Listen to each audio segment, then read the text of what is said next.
14. април 2017 година, термин за вестите на КТВ телевизија. Православните христијани се подготвуваат за големиот христијански празник Великден. Денеска е Велики петок, најтешкиот ден за Христос и христијаните, денот кога Исус Христос бил распнат на крст. Распети петок или познат како Велики петок е најтешкиот ден од седмицата пред Великден. Тоа е денот кога Исус Христос бил распнат на крст за да ги искупи гревовите на човештвото. Во овој ден од страсната седмица Божиот син е погребан во камен саркофаг, во пештера пред која се поставува огромен камен. На утринската служба се читаат 12 извадоци од Евангелието кои раскажуваат за страдањата на Исус Христос. Во овој ден од страсната седмица постот е особено строг. Црквата наредува да не се јаде и пие вода. На Велики петок не се служи света литургија, а се вршат царските часови. Вечер во храмот се подсетуваат и соживувањето, Христовите страдања, неговата смрт и погребот. Пред почетокот на службата на специјално издигнато место во средината на храмот се крева символичен гроб украсен со цвеќиња, а на престолот се става платно, со кое символично било завиено мртвото тело на Христос по неговото симнување од крстот. Христијаните се поклонуваат и протнуваат под платното, символично преживувајќи го моментот на смртта и погребот на Господа. За време на вечерната богослужба платното се извезува од олтарот и се врши посебно богослужење, наречено Христово опевување. Песнопенијата се посветени на страдањата и смртта Христови. Во петок никој не се осврнува на каква и да е работа. И за најголемиот христијански празник Великден, земјоделците останаа без пари од државата. Парите за субвенции што им ги должи државата никако да легнат на сметките на земјоделските производители. Иако подолг период се лицитира со датуми кога ќе им се исплатат субвенциите на земјоделските производители, тоа не се случи ниту пред Великден. Земјоделците се гневни поради лагите кои континуирано им ги кажуваат надлежните. Велат дека ова не може да го трпат повеќе и веднаш по празникот Великден ќе се организирале и на соодветен начин ќе го искажеле својот револт од понижувањето кој им го правеле институциите. Она што ни се случува нема никаква смисла повеќе. Секој ден само не лажат. Секој ден одиме во банките да провериме дали ни легнаа парите од субвенциите. Пари нема. Ја почнавме новата производна сезона. Ни требаат пари за да стартуваме. Си ги бараме парите кои ни ги вети државата за 2015 и 2016. Ке мораме после празникот малку порадикално да го искажеме нашиот гнев. Велат лозари од Кавадаречко и се сомневаат дека буџетот на државата бил празен, па затоа се одолговлекувала исплатата на субвенциите. Производителите на храна со нетрпение очекуваат формирање на нова влада со цел да се среди, како што велат, целиот циркус кој им се случува. Прекуглавани од политиканство со кое се занимаваат некои политичари, ние страдаме за леп, а ни страда и производството. Парите ни се ветени и планирани. Мора час поскоро да ги добиеме. Нека престанат политичките игри и нека се формира нова влада, коментираат лозари со кои разговаравме. Тие се револтирани од председателот на Агротиквешија Љупчо Аризанов, за кого велат дека наместо да ги бранел нивните интереси, тој протестирал против непостоечки проблеми и си бркал политика за лични интереси. Денеска телефонски разговаравме со Аризанов. Тој информира дека вчера испратил допис до надлежните институции со кој ги информирал дека неисплатата на субвенциите не можело повеќе да се толерира, но не кажа кои се следните чекори доколку пари за субвенциите не легнат на сметките и после великденските празници. Продолжува изградбата на патниот правец Горни Дисан-Вешје, која е влезена во заеднички проект Би Економи на општините Неготино и Алмопија, Грција. Се наоѓаме во делот каде што се вршат градежните работи од изведбата на 420 метри од патниот правец Горни Дисан-Вешје, кој што е финансиран со средства од програмата ИПА за прекогранична соработка 2007-2013 година Македонија-Грција. Во рамките на проектот Би Економи, во моментот се врши тампонирање на оваа делница, а многу скоро, до крајот на следната недела, би требало да заврши асфалтирањето на истата, а со завршувањето на овој дел од патот ќе се комплетираат вкупно 1200 метри од овој патен правец, вклучително и останатите 600 58 метри кои треба за краток временски период да започнат и со дел од делница каде што општина Неготино комплетно со своји средства од околу 250 метри ќе инвестира, значи некаде над 2 километри ќе бидат асфалтирани од овој патен правец, а ние како општина Неготино си презедовме обврска да комплетно и останатиот дел од патниот правец го доасфалтираме се до населеното место Горни Дисан. Подобрувањето на овој патен правец е од повеќе странно значење, пред се за земјоделците кои одгледуваат разни земјоделски култури на овој дел. Со овој патен правец сакаме да ја подобриме и пристапноста и за повеќе семејства кои на овој потек одгледуваат многу, меѓу другото па и пчели. Од тие причини во рамките на проектот Биекономи во фаза на подготовка и така наречениот пчелин парк во село Веше, во кој ќе биде поставена и паркова опрема со 2 летниковци, 8 информативни знаци и еден промотивен штанд, а пчелиниот парк овде во село Веше има и ограден дел во кој ќе бидат поставени и пчелни сандаци. Идејата е по формирање на Сдруженијето на пчелари во Неготино, грижата за паркот и за делот на пчеларникот да биде обврска на Сдруженијето. Со тоа се создава можност за одржливост на самиот проект. Пчелниот парк е наменет за едукативни, промотивни и туристичко-рекреативни активности. Истиот дава одлични можности да се откријат дел од традицијата во Неготино, но истовремено да се откријат и природните убавини и погодностите кои ги нуди овој крај.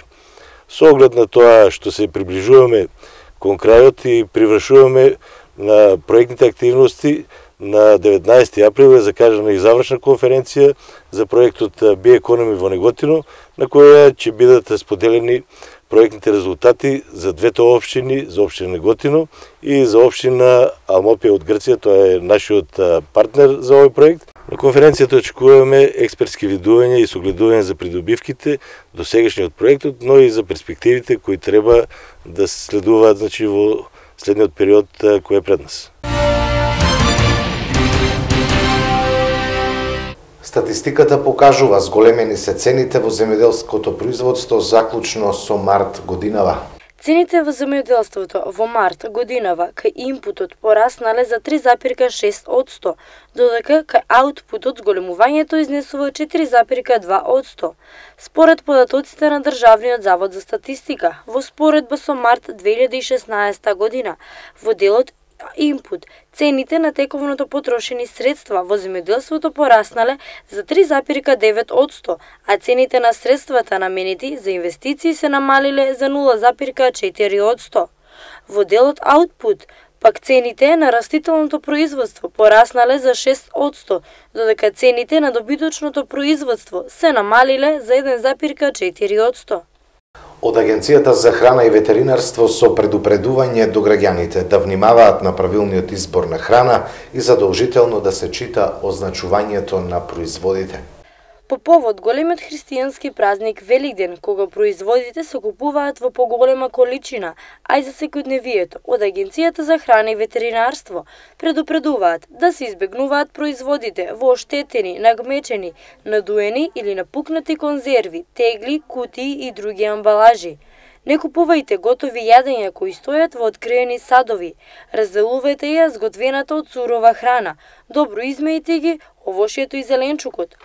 Ова се само дел од препораките на Агенцијата за храна и ветеринарство, според која здравјето влегува низ устата и затоа треба исклучително да се внимава како, каде и што јадеме. Особено е битно кога пазарите да го читате означувањето на производите, а ако јадете надвор од дома и евентуално се посомневате во исправноста или безбедноста на храната, да се направи друг избор. Во Македонија постојано се спроведуваат кампањи за здрава храна и тие се најчесто поддржани или реализирани од Агенцијата за храна и ветеринарство. Во едно од нив, безбедна храна за здрава иднина, опфаќа се повеќе сегменти, препораки за миење раце, според кој секој јадење, паметно порачување кога се храниме надвор од дома, совети за транспорт на храна и препознавање симптоми на болести предизвикани од храна.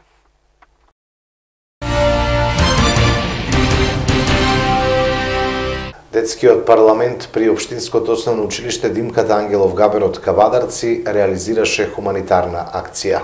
Детскиот парламент при ОУ Димката Ангелов Габерот постои веќе 10 години и успешно ги реализира предвидените цели со годишната програма на Детскиот парламент.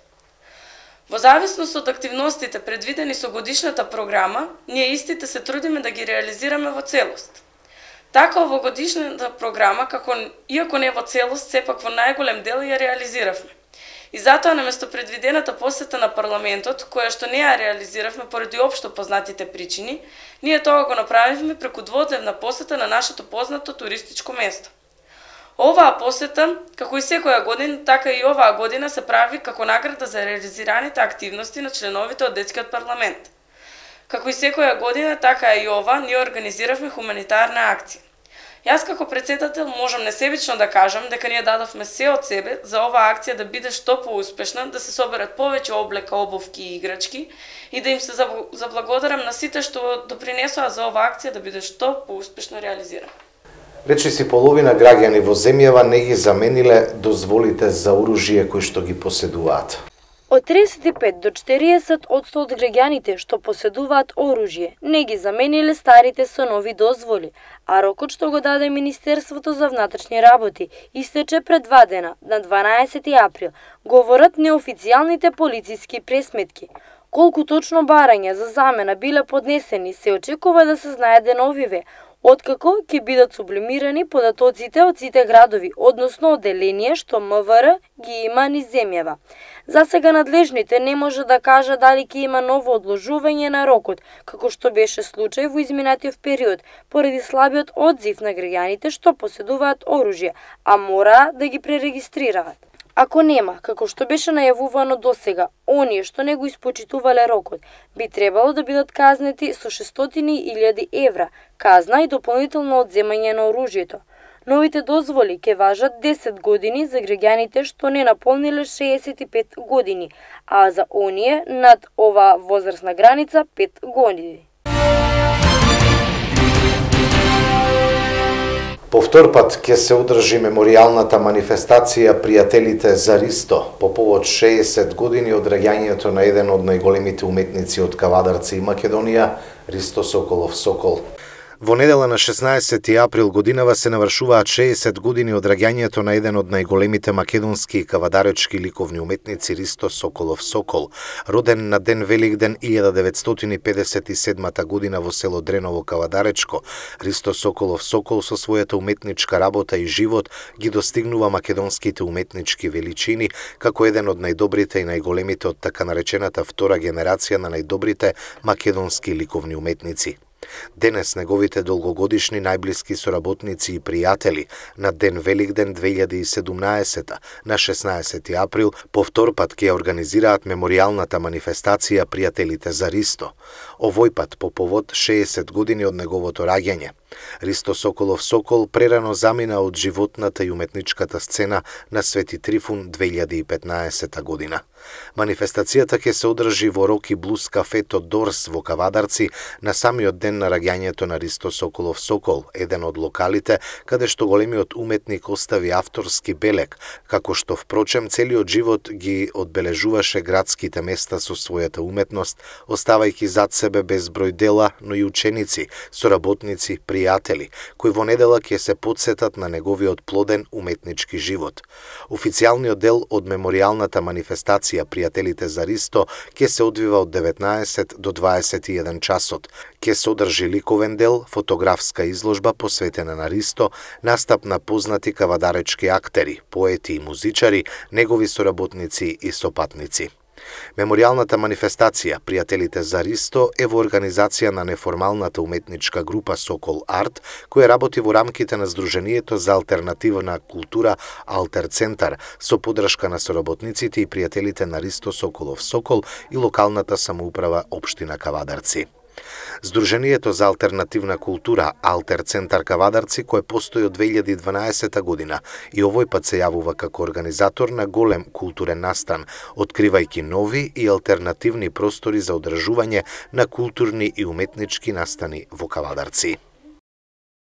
Информираме за ликовно-музичкиот етно-перформанс кој синоќа се одржа во Неготино.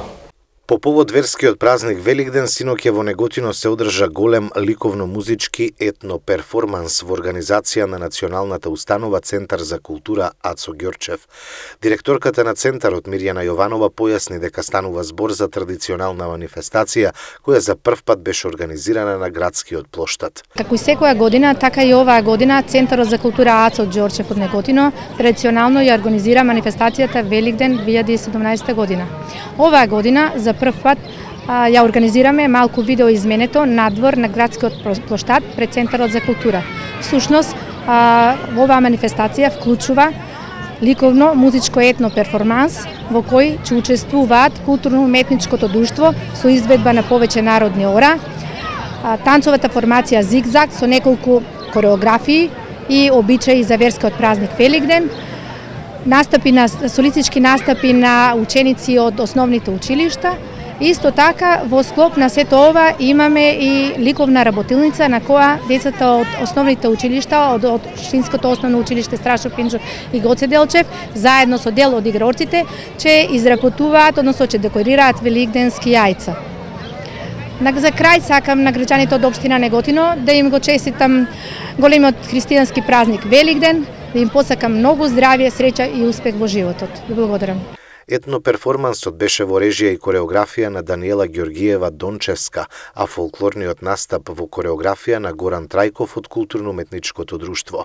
Свој солистички настап има и ученици од основните училишта. Во склоп на перформансот имавше и ликовна работилница. Децата од двете основни училишта и играорците изработуваа и декорираа великденски јајца.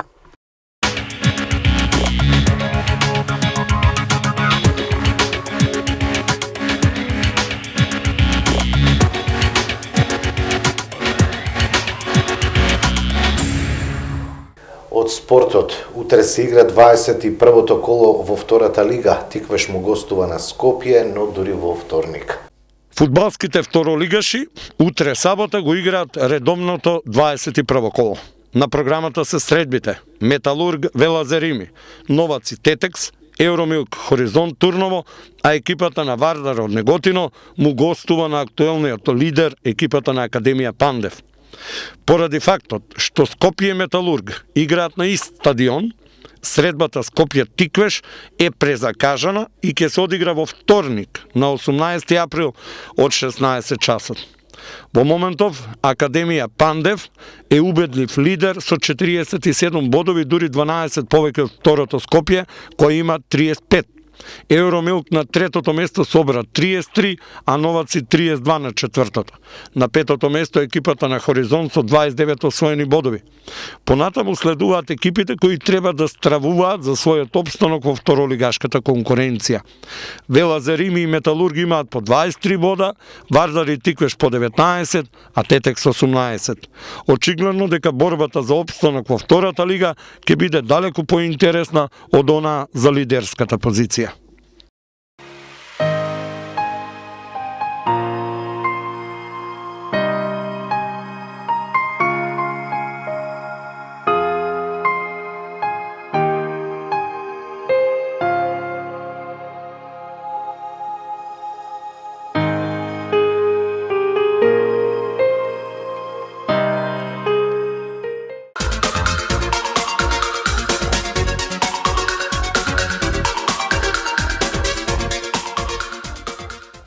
На крај сме од вестите, следува прогнозата за времето. Утре предпладне умерено облачно, попладне со зголемена облачност на повеќе места со краткотраен пороен дожд и услови за појава на ретки грмежи. Температурата до 24 степени. Позначителен влажен бран од север ќе помине преку нашата земја во недела попладне и во ноќните часови кон понеделник и ќе биде проследен со поројни врнежи од дожд и грмежи, како и опаѓање на температурата. Тоа беа подготвените содржини, ви посакувам пријатни празнични мигови со нашата програма.